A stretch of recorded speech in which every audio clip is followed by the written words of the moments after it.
Assalamualaikum warahmatullahi wabarakatuh.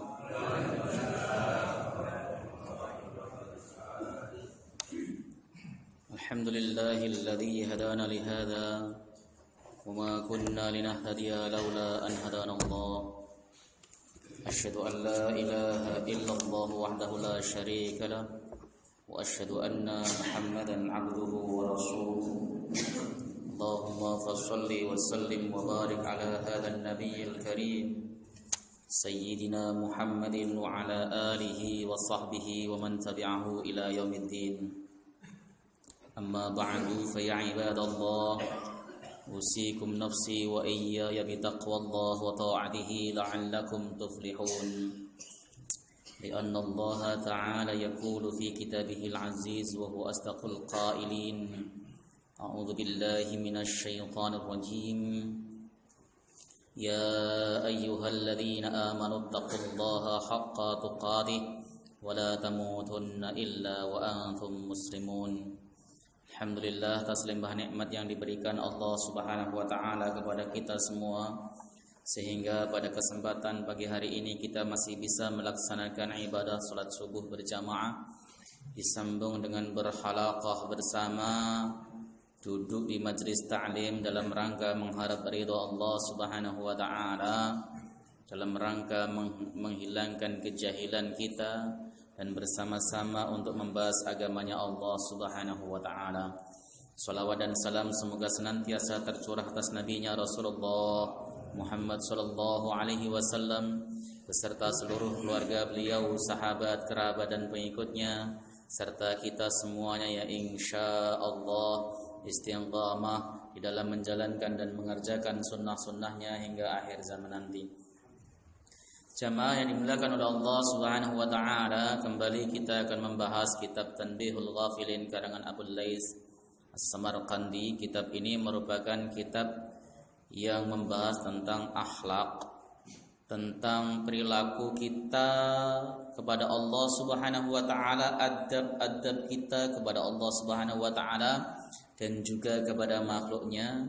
Kitab ini akan banyak mengupas hal-hal yang menyebabkan hati kita menjadi lunak, hati kita menjadi bersih dari sifat-sifat tercela dan diisi dengan sifat-sifat mahmudah.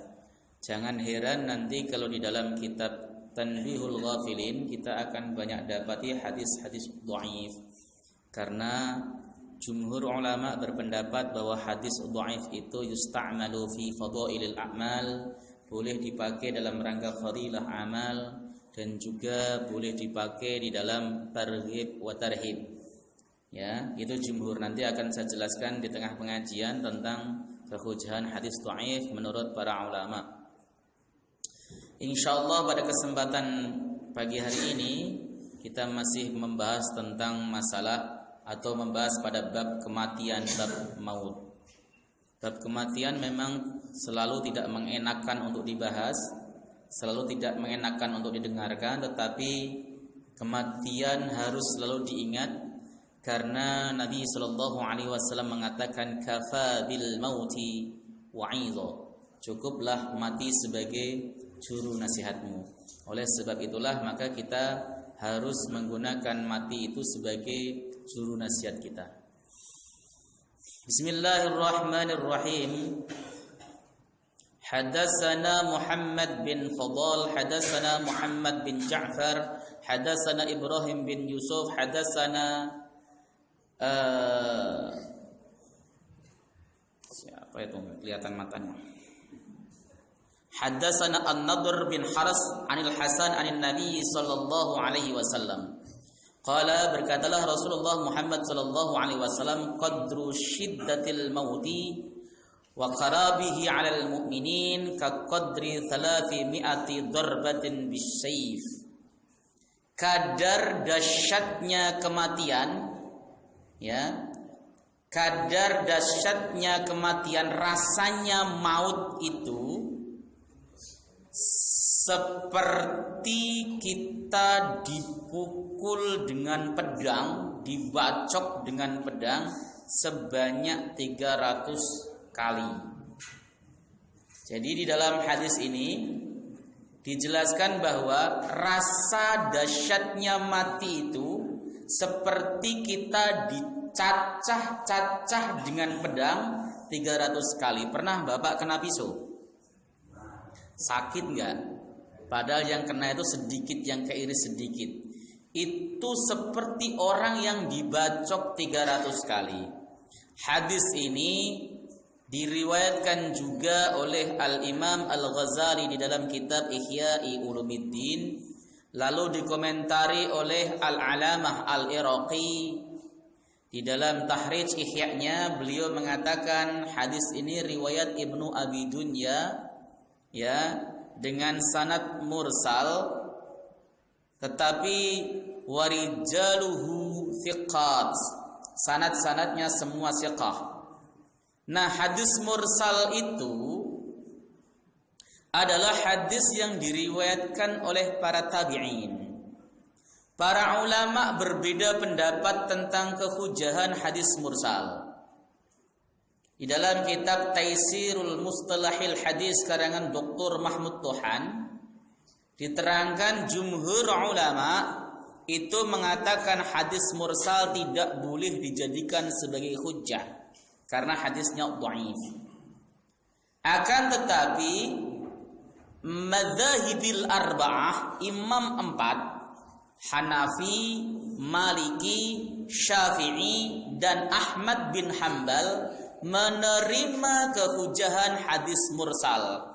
Hadis mursal itu bisa dijadikan sebagai hujjah jika mursal ini mursal yang masyhur diriwayatkan oleh tabi'in besar. Seperti itu.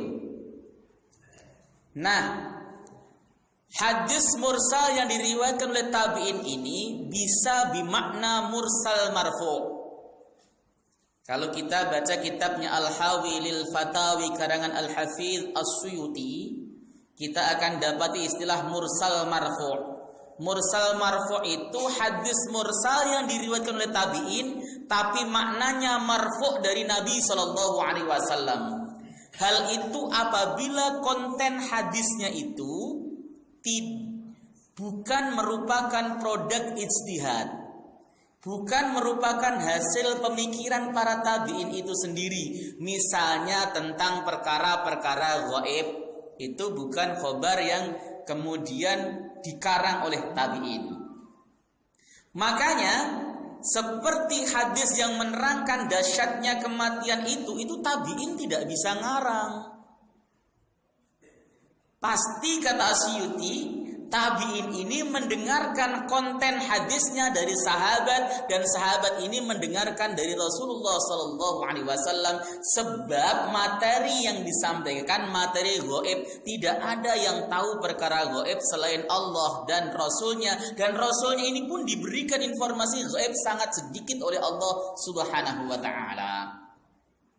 Makanya hadis mursal marfu' oleh Al-Imam As-Suyuti dipakai. Begitu ya. Kalaupun seandainya hadis ini mursal dianggap masuk ke dalam hadis dhaif, pun para ulama banyak jumhur mengatakan hadis dhaif itu sah dipakai dalam segi amaliyah yang menjelaskan keutamaan. Saya akan jelaskan sedikit perkara ini. Di dalam kitab hadis dhaif karangan Syekh Abdul Karim Khutair itu diterangkan bahwa para ulama itu terbagi di dalam menyikapi hadis dhaif. Yang pertama, mereka menerima mutlak hadis dhaif baik untuk fadilah amal ataupun sebagai hukum penetapan halal dan haram, mutlak. Siapa contohnya? Al-Imam Ahmad bin Hanbal. Beliau itu menerima hadis dhaif sebagai hukum. Bahkan di dalam membangun madhabnya, Imam Ahmad itu mendahulukan hadis dhaif daripada qiyas. Qiyas nanti. Kalau ada hadis dhaif duluan. Itu Imam Ahmad. Ada yang berani mengatakan Imam Ahmad ini ahlul bid'ah. Ada yang berani mengatakan Imam Ahmad ini tidak tahu hadis. Hafalan hadisnya Imam Ahmad itu 1 juta hadis, Pak. Imam Ahmad itu kan terkenal sebagai pendekar sunnah, nasirus sunnah, sebagai ulama yang paling getol di dalam memelihara hadis. Kalau Bapak buka musnad Imam Ahmad yang tebel, berjilid-jilid itu banyak sekali berhamburan hadis-hadis dhaif. Karena memang faktanya Imam Ahmad membangun mazhabnya dengan menggunakan hadis dhaif sebagai hujjah di dalam hukum, baik untuk menentukan halal haram, lebih-lebih menentukan fadilah amal. Malah justru Imam Syafi'i yang menolak hadis dhaif untuk hukum. Ya. Beliau itu selalu menggunakan hadis sahih. Sampai ada ungkapan yang masyhur dari beliau, in sahal hadis fa huwa madhhabi, apabila hadis tersebut sahih itulah madhabku. Nah, hadis yang ucapan Imam Syafi'i in sahal hadis fa huwa madhhabi diartikan keliru oleh sebagian orang. Jadi kalau kemudian kita baca buku, baca kitab menemukan satu hadis sahih dan itu bertentangan dengan pendapat mazhab Syafi'i, pendapat Imam Syafi'i dikatakan ini tidak berlaku, sebab hadis sahih inilah sebenarnya mazhab Syafi'i. Padahal dia tidak tahu bagaimana pemahaman sang imam terhadap hadis itu. Hadis sahih kalau cuma satu, belum dikumpulkan dengan hadis-hadis sahih yang lain, itu belum diambil kesimpulan apa-apa. Saya kasih contoh. Di dalam hadis Sahih Bukhari itu Rasulullah Muhammad SAW diterangkan pernah melaksanakan salat malam summa taja'a summa nama wa fanama. Beliau kemudian berbaring lalu tertidur, ya. Hatta yusma'a nafhu hatta nafakha beliau, sampai beliau terdengar suara nafasnya ketika tidur, ngorok. Wa kana Nabi sallallahu alaihi wasallam yanfuhu inda naum, dan Nabi itu selalu ngorok ketika tidur. Lalu kemudian Bilal adzan untuk melaksanakan adzan fajar, adzan salat subuh. Lalu Rasulullah sallallahu alaihi wasallam bangun dan beliau salat tanpa wudu. Kalau kita pakai hadis sahih ini berarti kita ikut Nabi dong. Habis tidur ke masjid enggak usah wudu. Begitu. Ya sesat sampean semuanya. Masuk neraka semuanya. Padahal hadisnya sahih. Kita pakai itu? Tidak, karena ada hadis lain yang mengatakan al-ainani wika'u syahi fa idza nimta falyatawaddo. Mata itu merupakan pengikat dari pantat kita.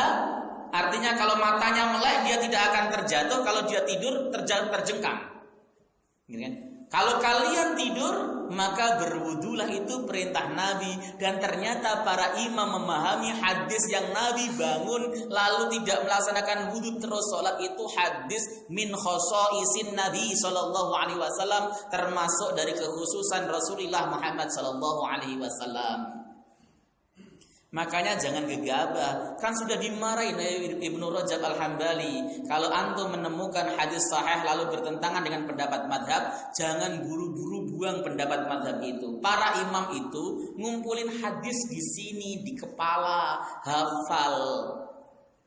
Ketika mereka mengambil hukum itu, istimbatnya sudah matang. Gak seperti kita baru baca kitab saja salah, kita sudah merasa sebagai mustahil. Kemarin saya diskusi dengan seorang ustaz. Saya bilang bahwa banyak di antara kita keliru memahami hadis ketika hanya memegang terjemah. Saya bilang begitu. Contohnya apa Ustaz? Saya bilang contohnya adalah hadis tentang mengenai mengusap khuf. Mengusap khuf. Di terjemahan hadis yang bapak-bapak punya, ibu-ibu punya, di Bulughul Maram atau apa, khuf diartikan sepatu, betul tidak? Betul tidak? Mengusap sepatu. Akibatnya adalah saya sering lihat ada orang berwudu tidak usah lepas sepatu dan sepatunya diusap suk saja. Itu tidak sah, sebab yang disebut khuf itu sepatu yang menutupi mata kaki dan dia melekat erat dengan kakinya, melekat erat. Sepatu-sepatu yang dipakai rata-rata di bawah mata kaki, kan dia pakai kaos kaki. Syaratnya sepatu tersebut, khuf tersebut itu tidak tembus air. Soal wudu diusap, habis itu dia ke musola sepatunya dilepas juga. Nah, itu pemahaman yang keliru terhadap masalah musaqqaf gara-gara ngaji dengan buku terjemah, tidak dengan guru. Yang kedua saya jelaskan, yang nyata adalah mengenai penghilangan najis mukhafafah. Najis kencing bayi yang belum makan apa-apa selain air susu ibu. Di dalam terjemahan itu dikatakan cukup dipercikkan air, betul ya? Pemercikan air dipahami oleh orang, ini ada najis, ini ambil air dikepret, cret, gitu ya? Itu mercikan ya? Itu keliru di dalam memahami hadis, tetap najis kalau begitu. Di dalam kitab-kitab syarah hadis dijelaskan yang disebut rosh itu mendatangkan air ke dalam najis sampai seluruh najisnya tertutup oleh air meskipun tidak mengalir air itu. Jadi kalau najisnya itu lembok lebar begitu, ambil air, kemudian diusapkan sampai seluruh air tersebut menutupi bekas najisnya. Itu yang bisa menghilangkan najis. Nggak mesti harus dicuci. Kalau dicuci kan syaratnya airnya mengalir. Ini cukup, katanya cukup dikepret Ustaz, karena dipercikan tuh ambil air, jus dari jauh, jus suci. Enggak, ini salah di dalam memahami hadis. Makanya oleh sebab itu jangan jadi mujtahid dadakan. Mujtahid dadakan itu ngambil hukum, berusaha untuk mengambil hukum dengan hanya mengandalkan baca-baca buku. Itu bisa keblinger parah. Harus ngaji. Malla syaikhalahu fa syaitanu syaikhu. Siapapun orangnya yang tidak punya guru, maka gurunya adalah syaitan. Itu diungkapkan oleh Syekh Nawawi Al-Bantani di dalam kitab Bahjatul Wasail. Sampai beliau mengatakan, inna samrata yambutu binafsihi la thamaratalah.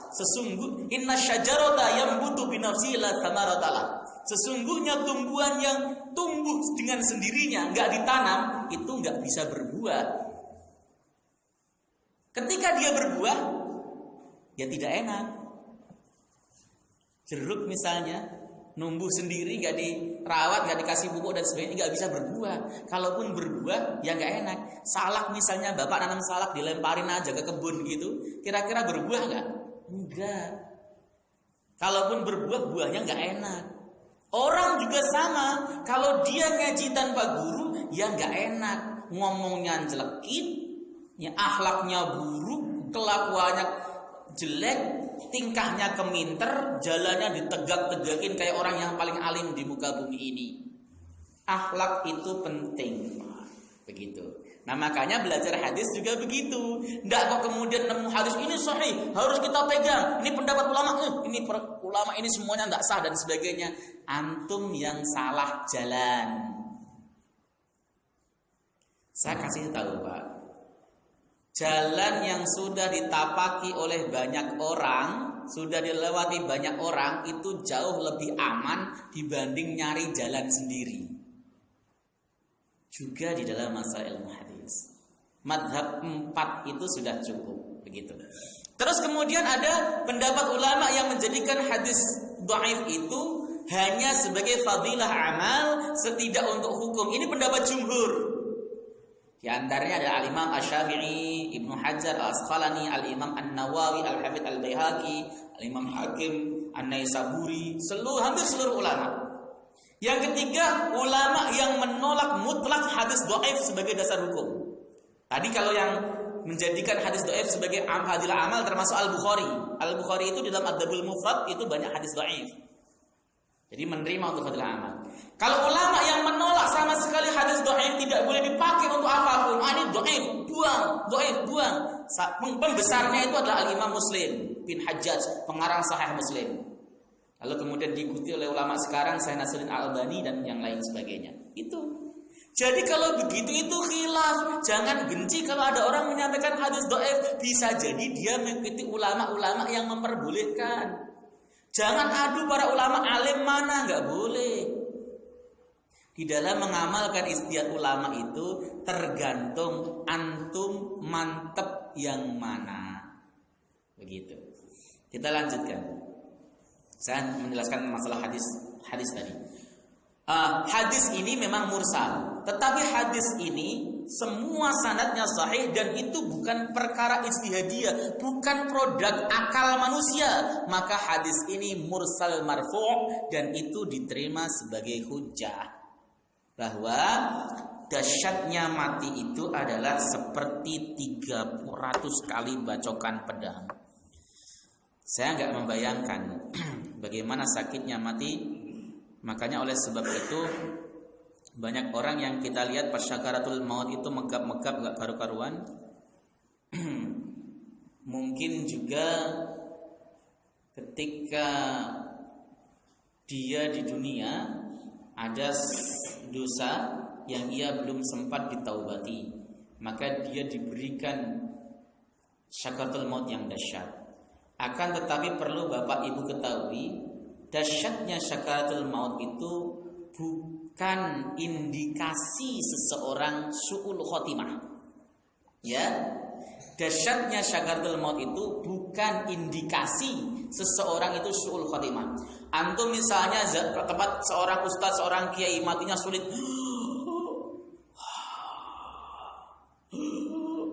sampai sehari semalam masih begitu terus gak mati-mati. Ya Allah, ini orang pasti bukan orang baik. Padahal dia orang saleh, ahli ibadah. Belum tentu, tidak indikasi. Al-Alamah Al-Ghazali menjelaskan bahwa, Hujjatul Islam Al-Ghazali menjelaskan bahwa bisa jadi seseorang ini baik amaliyahnya, baik ia saleh, taat ibadah kepada Allah Subhanahu wa taala, hanya saja sebagai manusia pasti ada salahnya, dia bukan rasul yang maksum. Sahabat aja nggak maksum, apalagi cuman kita. Pasti ada salahnya, pasti pernah nyakitin orang, pasti pernah berbuat zalim, pasti pernah berbuat dosa.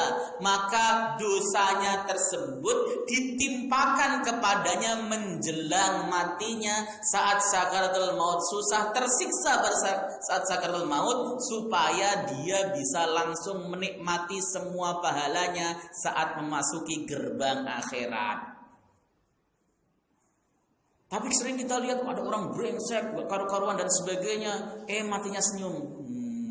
Atau matinya kemudian dalam keadaan ledis, nungging, dianggap orang sujud. Wah, itu matinya sujud. Bukan sujud, itu nungging. Misalnya begitu. Ya. Apakah kemudian itu indikasi husnul khotimah? Tidak. Bisa jadi kata beliau, orang ini seburuk-buruk apapun dia pernah berbuat baik. Misalnya pas lagi jalan ada orang minta-minta, gak sengaja dia rogoin duit 1.000 dikasih. Itu amal kebajikan dan semua kebajikan itu pasti dibalas oleh Allah Subhanahu wa taala. Dia dibalas pada saat sakaratul mautnya, diringankan sakaratul mautnya supaya nanti di akhirat dia langsung menerima semua bentuk adab yang ia perbuat. Maka jangan kemudian menghukumi orang dari sakaratul maut. Hanya saja kita mengharap kepada Allah Subhanahu wa taala supaya diberikan sakarat yang ringan, enggak dahsyat, enggak ngerepotin orang. Ya, caranya bagaimana? Beramal saleh sebanyak-banyaknya dan minta kepada Allah Subhanahu wa taala. Kan Bapak sering berdoa, Allahumma hawwin alaina fi sakaratil maut. Ya Allah, ringankanlah atas kami pada saat sakaratul maut. Saat sakaratul maut itu enak, enggak kemudian dipersulit. Ada loh, saya baca di dalam kitab Kifayatul Atqiya, itu dikatakan ada orang yang mati itu tidak merasakan sakarat sama sekali. Matinya langsung enak saja, begitu ada. Kita pengennya yang seperti itu. Jangan mati kok sakarat 3 hari, itu rasanya kayak apa coba? Khor itu.